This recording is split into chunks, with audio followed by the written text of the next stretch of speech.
आपण शुणुचंती व्यासवाणी। जनगण मन अधिनायक जय हे भारत भाग्य विधाता। पंजाब सिंधु गुजरात मराठा द्राविड उत्कल बंग। विंध्य हिमाचल यमुना गंगा उच्छल जलधि तरंग। तब शुभ नामे जागे तब शुभ आशीष मागे। गाए तब जय गाथा जनगण मंगलदायक जय हे भारत भाग्य विधाता। जय हे जय हे जय हे जय जय जय जय हे। या कुंदेन्दु तुषार हार धवला। या शुभ्र वस्त्रामृता। या वीणा वरदंड मंडित करा। या श्वेत पद्मासना। या ब्रह्मा श्रुत शंकर प्रभृति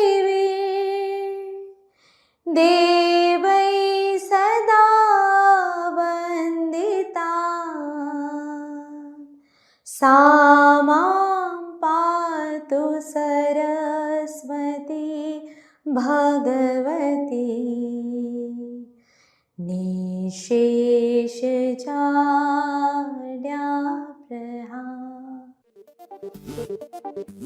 नमस्कार व्यासवाणी खबर सहित मु शुभश्री। प्रथमे मुख्य खबर। भारतर महामहिम राष्ट्रपति श्रीमती द्रौपदी मुर्मू आज 6 दिनिया ओडिशा गस्तरे आसु। द्रौपदी मुर्मू को गस्त नहीं फकीरमोहन विश्वविद्यालय उत्सव मुखर। 2025-26 आर्थिक वर्ष पर बजेट उपस्थापन कले केंद्र अर्थमंत्री निर्मला सीतारमण। 8 दिन में नंदनकानन में 5 बौला कुंभीरों मृत्यु। भेनेजुएलारू तेल किणिब भारत कहिले अमेरिका राष्ट्रपति Donald Trump. Commercial gas cylinder दर वृद्धि। 19 वर्षरू कम विश्वकप रे भारत सेमिफाइनाल रे पहुंची एवं आसंता 6 तारिख पर्यंत राज्यर किछि जिले में कुहुड़ी दृश्यमान हेबा नै पाणीपाग विभागर पूर्वानुमान। एबे संपूर्ण खबर।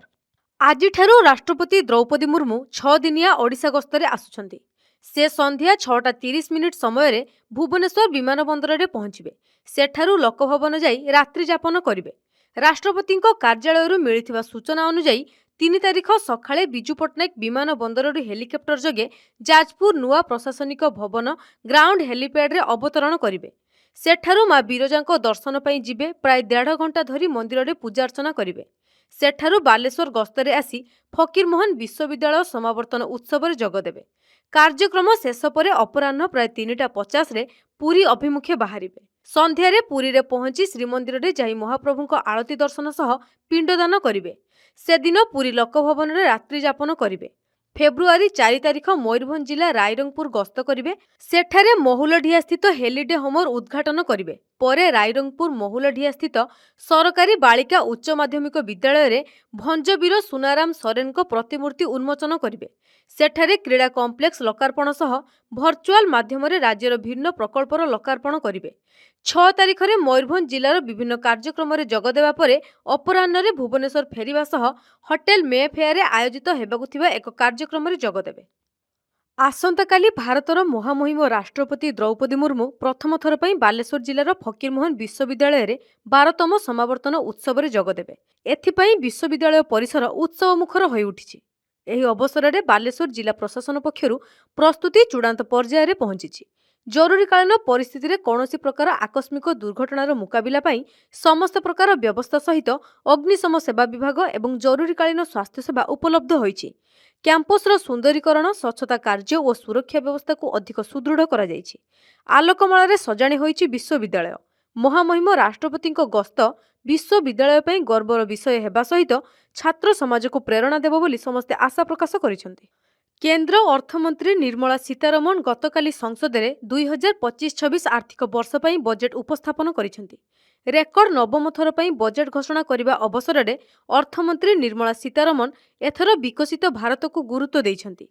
ଆଗାମୀ ଦିନରେ କିପରି ଭାରତ ପ୍ରମୁଖ କ୍ଷେତ୍ରଗୁଡ଼ିକରେ ଉନ୍ନତିର ଶିଖର ଛୁଇଁବ ସେ ଦିଗରେ ଅନେକ ଯୋଜନା ହାତକୁ ନିଆଯାଇଛି। ତେବେ ଏ ବାବଦ ଖର୍ଚ୍ଚ ତୁଲାଇବା ସକାଶେ କେନ୍ଦ୍ର ସରକାର ପାଖାପାଖି $187 ବିଲିୟନ ଅର୍ଥାତ୍ 17 ଲକ୍ଷ କୋଟି ଟଙ୍କାର ଋଣ କରିବେ ବୋଲି ଅର୍ଥମନ୍ତ୍ରୀ କହିଛନ୍ତି। ବିଭିନ୍ନ ସାମଗ୍ରୀ ଉପରୁ ଉତ୍ପାଦ ଶୁଳ୍କକୁ 20ରୁ 10% ହ୍ରାସ କରାଯାଇଛି। ଏହାଦ୍ୱାରା ସେହିସବୁ ଜିନିଷ ଶସ୍ତା ହୋଇଛି। 7ଟି ଅତ୍ୟାବଶ୍ୟକ ଔଷଧ, 17ଟି ଜୀବନ ରକ୍ଷାକାରୀ ଔଷଧ, ସ୍ମାର୍ଟଫୋନ୍, ବୈଦ୍ୟୁତିକ ସାମଗ୍ରୀ, ଇଭି ବ୍ୟାଟେରୀ, କଫି, ବିଦେଶ ଭ୍ରମଣ ଓ ବିଦେଶରେ ପାଠପଢ଼ା ଆଦି ଶସ୍ତା ହେବ। ତେବେ ଚଳିତ ବଜେଟ୍ରେ ମଦ, ପାନ ମସଲା ଓ ତମାଖୁ ଜାତୀୟ ପଦାର୍ଥ ଆଦି ମହଙ୍ଗା ହୋଇଛି। ଚଳିତ ବଜେଟ୍କୁ ନେଇ ପ୍ରଧାନମନ୍ତ୍ରୀ ନରେନ୍ଦ୍ର ମୋଦି କହିଛନ୍ତି ଯେ ଏହି ବଜେଟ୍ ଭାରତର ଉଜ୍ଜଳ ଭବିଷ୍ୟତର ମୂଳଦୁଆକୁ ସୁଦୃଢ଼ କରିବ। 2047 ସୁଦ୍ଧା ଭାରତକୁ ଏକ ବିକଶିତ ରାଷ୍ଟ୍ରରେ ପରିଣତ ହେବା ଦିଗରେ ଏହି ବଜେଟ୍ ବାଟ ଫିଟାଇବ ବୋଲି ଶ୍ରୀଯୁକ୍ତ ମୋଦି କହିଛନ୍ତି। ରାଜ୍ୟ ମୁଖ୍ୟମନ୍ତ୍ରୀ ମୋହନ ଚରଣ ମାଝୀ କହିଛନ୍ତି ଯେ ଚଳିତ ବଜେଟ୍ରେ ଯୁବପିଢ଼ିଙ୍କ ପାଇଁ ଅନେକ ବ୍ୟବସ୍ଥା ରହିଛି ଏବଂ ଏହା ଯୁବ ସମାଜକୁ ଆତ୍ମବିଶ୍ୱାସୀ କରିବ ବୋଲି ଶ୍ରୀଯୁକ୍ତ ମାଝୀ କହିଛନ୍ତି। ଏହି ବଜେଟ୍ ଜନହିତକର ଓ ନିଯୁକ୍ତି ଭିତ୍ତିକ ହୋଇପାରିଛି ବୋଲି କେନ୍ଦ୍ରମନ୍ତ୍ରୀ ଧର୍ମେନ୍ଦ୍ର ପ୍ରଧାନ କହିଛନ୍ତି। ତେବେ ଚଳିତ ବଜେଟ୍କୁ ନେଇ ବିରୋଧୀ ଦଳ ନେତା ନବୀନ ପଟ୍ଟନାୟକ କ୍ଷୋଭ ପ୍ରକାଶ କରିବା ସହିତ ଏହି ବଜେଟ୍ରେ ଓଡ଼ିଶା ପାଇଁ କିଛି ସ୍ୱତନ୍ତ୍ର ବ୍ୟବସ୍ଥା ନଥିବା କହିଛନ୍ତି। ସେହିପରି କେନ୍ଦ୍ର ବଜେଟ୍ରେ 2026-27 ଆର୍ଥିକ ବର୍ଷ ପାଇଁ ରେଳ ବିଭାଗକୁ 2,78 କୋଟି ଟଙ୍କା ବ୍ୟୟବରାଦ କରାଯାଇଥିବା ଗତକାଲି ଘୋଷଣା କରାଯାଇଛି। ଗତ ସପ୍ତାହେ ମଧ୍ୟରେ ନନ୍ଦନକାନନରେ 5ଟି ବଉଳା କୁମ୍ଭୀରର ମୃତ୍ୟୁ ହୋଇଛି ଏବଂ ଗତ 23ରୁ 30 ତାରିଖ ମଧ୍ୟରେ 5ଟି ଲୁଣିପାଣି କୁମ୍ଭୀରଙ୍କର ମୃତ୍ୟୁ ମଧ୍ୟ ହୋଇଛି। କୁମ୍ଭୀରଙ୍କ ମୃତ୍ୟୁ ପୂର୍ବରୁ ଦୁର୍ବଳତା ଏବଂ ଭୋକ ହ୍ରାସ ଭଳି ଲକ୍ଷଣ ଦେଖାଦେଇଥିଲା। ସେମାନଙ୍କ ଦେହରେ କୌଣସି ବାହ୍ୟ ଆଘାତ ହୋଇନଥିବା ନନ୍ଦନକାନନ କର୍ତ୍ତୃପକ୍ଷ କହିଛନ୍ତି। ପ୍ରଥମ କୁମ୍ଭୀରର ମୃତ୍ୟୁ ପରେ ବନ୍ୟଜନ୍ତୁ ଚିକିତ୍ସକଙ୍କ ସହିତ ପରାମର୍ଶ କରାଯାଇଥିଲା। ସେମାନଙ୍କ ପରାମର୍ଶ ଅନୁଯାୟୀ କୁମ୍ଭୀରମାନଙ୍କୁ ପ୍ରତିରୋଧକ ଓ ସହାୟକ ପଦକ୍ଷେପ ଗ୍ରହଣ କରାଯାଇ ଆଣ୍ଟିବାୟୋଟିକ୍ ଚିକିତ୍ସା ଯୋଗାଇ ଦିଆଯାଇଥିଲା। ଏଥିସହ କୁମ୍ଭୀରଙ୍କ ଖୁଆଡ଼ରେ ପରିଚ୍ଛନ୍ନତା ରଖିବା ଓ ଜୈବ ସୁରକ୍ଷା ପଦକ୍ଷେପକୁ ସୁଦୃଢ଼ କରିବା ପାଇଁ ନିୟମିତ ଜୀବାଣୁନାଶକ ଦ୍ରବଣ ସିଞ୍ଚନ କରାଯାଇଥିଲା। ତେବେ ଚୂଡ଼ାନ୍ତ ପରୀକ୍ଷା ରିପୋର୍ଟ ଆସିବା ପରେ ମୃତ୍ୟୁର ସଠିକ୍ କାରଣ ଜଣାପଡ଼ିବ ବୋଲି ନନ୍ଦନକାନନ ଉପନିର୍ଦ୍ଦେଶକ ସନତ କୁମାର ନାରାୟଣ କହିଛନ୍ତି। ଆମେରିକା ରାଷ୍ଟ୍ରପତି ଡୋନାଲ୍ଡ ଟ୍ରମ୍ପ ଦାବି କରିଛନ୍ତି ଯେ ଭାରତ ଏବେ ଇରାନରୁ ତେଲ କିଣିବା ବନ୍ଦ କରି ଭେନେଜୁଏଲାରୁ ତେଲ କିଣିବ। ଆମେରିକା ଇରାନ ଉପରେ କଟକଣା ଲାଗୁ କରିଥିବାରୁ ଭାରତ ଇରାନରୁ ପର୍ଯ୍ୟାପ୍ତ ପରିମାଣର ଅଶୋଧିତ ତେଲ ଆମଦାନୀ କରିପାରୁନାହିଁ। ପୂର୍ବରୁ କଟକଣା ଥିଲେ ମଧ୍ୟ ଇରାନ ଭାରତର ଏକ ମୁଖ୍ୟ ତେଲ ଉତ୍ସ ଥିଲା। ଟ୍ରମ୍ପ ୱାଶିଂଟନ ଡିସିରୁ ଫ୍ଲୋରିଡା ଯାଉଥିବା ସମୟରେ ଏୟାରଫୋର୍ସ 1 ବିମାନରେ ସାମ୍ବାଦିକମାନଙ୍କୁ ଏହି କଥା କହିଥିଲେ। ସେ କହିଥିଲେ ଯେ ଚୀନକୁ ତେଲ କିଣିବା ପାଇଁ ବଡ଼ ଚୁକ୍ତି କରିବାକୁ ସ୍ୱାଗତ କରାଯାଉଛି। ଏହା ସହିତ ଟ୍ରମ୍ପ ଭେନେଜୁଏଲା ରାଷ୍ଟ୍ରପତି ନିକୋଲାସ ମାଦୁରୋଙ୍କ ବିରୋଧରେ କଡ଼ା ମତ ପ୍ରକାଶ କରିଛନ୍ତି ଏବଂ ଭେନେଜୁଏଲା ପରିସ୍ଥିତିକୁ ନେଇ ଆମେରିକାର କଠୋର ନୀତି ଜାରି ରହିବ ବୋଲି ସୂଚନା ମିଳିଛି। ବଜେଟ୍ ପୂର୍ବରୁ କମର୍ସିଆଲ ଏଲ୍ପିଜି ସିଲିଣ୍ଡରର ଦାମ ବୃଦ୍ଧି ହୋଇଛି। ସରକାର 19 କିଲୋଗ୍ରାମର କମର୍ସିଆଲ ଏଲ୍ପିଜି ସିଲିଣ୍ଡରର ଦାମ 50 ଟଙ୍କାକୁ ବୃଦ୍ଧି କରିଛନ୍ତି। ମାତ୍ର 14 କିଲୋଗ୍ରାମ ଘରୋଇ ସିଲିଣ୍ଡରର ଦାମରେ କୌଣସି ପରିବର୍ତ୍ତନ ହୋଇନାହିଁ। ସରକାର ସ୍ପଷ୍ଟ କରିଛନ୍ତି ଯେ ଏହି 50 ଟଙ୍କା ବୃଦ୍ଧି କେବଳ ହୋଟେଲ, ରେଷ୍ଟୁରାଣ୍ଟ, ଢାବା ଓ ଅନ୍ୟାନ୍ୟ ବାଣିଜ୍ୟିକ ପ୍ରତିଷ୍ଠାନରେ ବ୍ୟବହୃତ କମର୍ସିଆଲ ଏଲ୍ପିଜି ସିଲିଣ୍ଡର ପାଇଁ ପ୍ରଯୁଜ୍ୟ। ଘରୋଇ ବ୍ୟବହାର ପାଇଁ 14.2 କିଲୋର ଏଲ୍ପିଜି ସିଲିଣ୍ଡରର ମୂଲ୍ୟରେ କୌଣସି ପରିବର୍ତ୍ତନ ହୋଇନାହିଁ। ଚଳିତ 19 ବର୍ଷରୁ କମ୍ ବିଶ୍ୱକପ୍ର ସୁପର 6 ପର୍ଯ୍ୟାୟରେ ଗତକାଲି ଭାରତ ପାକିସ୍ତାନକୁ 58 ରନରେ ହରାଇଛି। ଏହି ଜିତ୍ ସହ ଭାରତ ସେମିଫାଇନାଲରେ ପ୍ରବେଶ କରିଛି। ପ୍ରଥମେ ବ୍ୟାଟିଂ କରି ଭାରତ 49.5 ଓଭରରେ 252 ରନ୍ କରି ଅଲ୍ ଆଉଟ୍ ହୋଇଯାଇଥିଲା। ଜବାବରେ ପାକିସ୍ତାନ 46.2 ଓଭରରେ 194 ରନ୍ରେ ଅଲ୍ ଆଉଟ୍ ହୋଇଥିଲା। ଭାରତ ପକ୍ଷରୁ ଆୟୁଷ ମାହାତ୍ରେ ଓ ଖିଲାନ ପଟେଲ 3ଟି ଲେଖାଏଁ ୱିକେଟ୍ ନେଇ ଦଳକୁ ଐତିହାସିକ ବିଜୟ ଦେଇଥିଲେ। ଏବେ ପାଣିପାଗ ଖବର। ରାଜ୍ୟରେ ଏବେ ରାତି ତାପମାତ୍ରା ବୃଦ୍ଧି ପାଇଥିବାରୁ ଶୀତ ପ୍ରକୋପ ହ୍ରାସ ପାଇଛି। ଏଥିପାଇଁ ରାଜ୍ୟର କିଛି ଜିଲ୍ଲାରେ କୁହୁଡ଼ି ଦୃଶ୍ୟମାନ ହେଉଛି।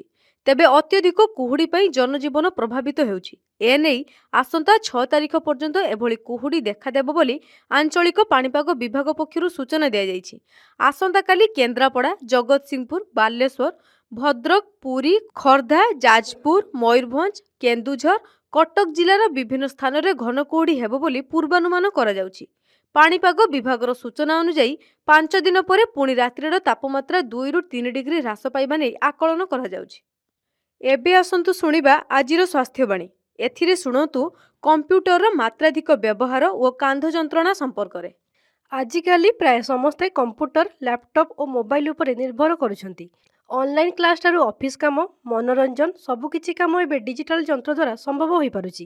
କିନ୍ତୁ ଏହାର ମାତ୍ରାଧିକ ବ୍ୟବହାର ଆମ ଶରୀର ଓ ମନ ପାଇଁ କ୍ଷତିକାରକ ବୋଲି ବିଶେଷଜ୍ଞମାନେ ମତ ଦେଇଛନ୍ତି।